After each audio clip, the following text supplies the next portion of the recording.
이 파트에서는 진나라의 역사를 살펴볼 건데 선생님이 이 윗부분에 진나라가 중국을 통일하기 전까지의 흐름을 이렇게 정리했어요.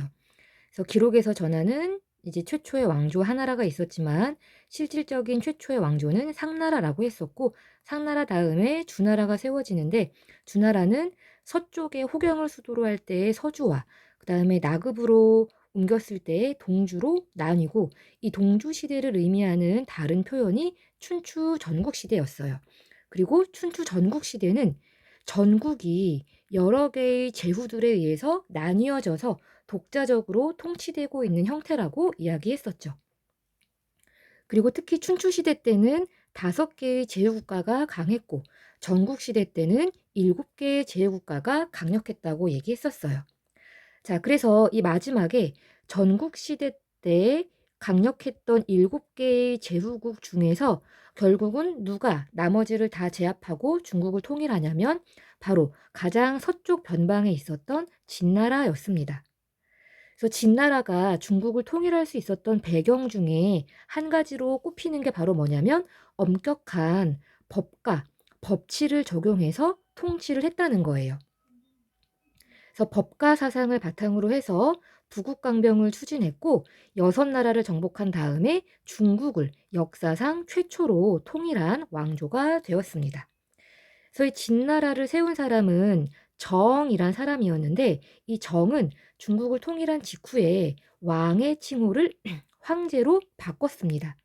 그래서 자신을 첫 번째 황제다라는 의미에서 시황제라고 칭했어요. 이때 시자는 시작하다, 시초 이런 뜻이죠. 그러니까 첫 번째 황제 이런 의미입니다. 자, 그 다음에 이제 중요한 게 나오는데 이 진시황은 중국을 하나의 중국으로서 강력하게 통치하기 위해서 군현제라는 시스템을 도입했어요. 그래서 여러분 이 군현제를 반드시 기억하고 있어야 합니다. 그래서 군현제라는 건 뭐냐면 여기 왼쪽에 표를 볼게요. 자, 중심에 황제가 있고 이 황제가 요 원이 전체 중국이라고 생각하면 이 중국을 통치하기 위해서 지방 곳곳을 군과 현이라는 행정구역으로 나누고 이 군과 현 지역에 누굴 보낸 거냐면 관리를 파견한 거예요. 관리. 그러면 이건 기존에 주나라가 실시했던 뭐와 대비되는 거냐면 우리 주나라는 봉건제라는 시스템이 있었죠.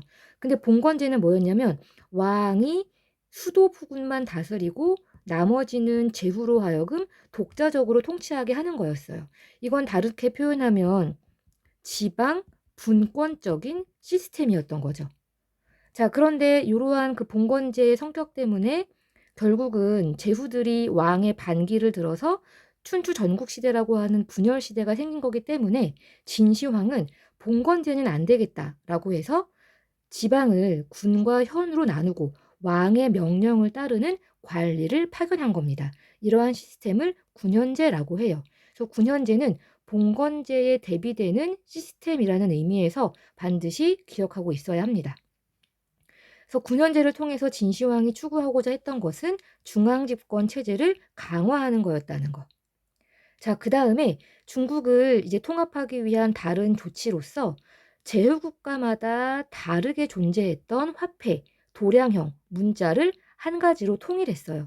이때 화폐와 문자는 뭔지 알 텐데 도량형은 뭐냐면 여기 아래 내려오면 무게를 다는 추, 그 다음에 뭐 양을 재는 용기, 이러한 그 추의 무게, 그러니까 무게를 재는 거나 아니면 부피를 재는 단위가 지역마다 달랐기 때문에 이걸 전국을 동일하게 통일한 거예요. 자, 그 다음에 사상을 통일하기 위해서 분서갱유라는 것을 단행합니다. 그래서 분서갱유는 뭐냐면 불태우다 책 서자. 그래서 책을 불태우고 그다음 구덩이 갱자에 유생, 선비 유자예요. 그러니까 책을 불태우고 선비를 묻어버린다. 이런 정책이 분서갱유예요. 그래서 법과 이외의 사상을 탄압했던 정책. 이걸 분서갱유라고 합니다.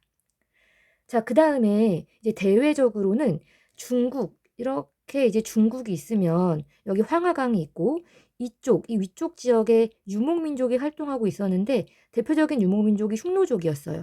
흉노족이 계속 내려와서 중국을 약탈하니까 이 진시황 때 흉노의 남하를 막기 위해서 이 국경 부근에 성을 쌓았는데 그 성이 바로 만리장성입니다. 그래서 그 유명한 만리장성이 바로 이 진나라 때 세워졌다는 걸 기억하면 되겠습니다.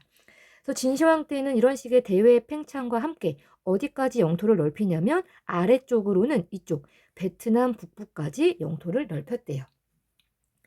자, 그렇지만 이 진시황이 이런 식의 중앙집권 정책을 통해서 국가를 강력하게 이끌어갔지만 이것의 폐해가 바로 뭐였냐면 너무 가혹한 형벌을 실시했다는 것.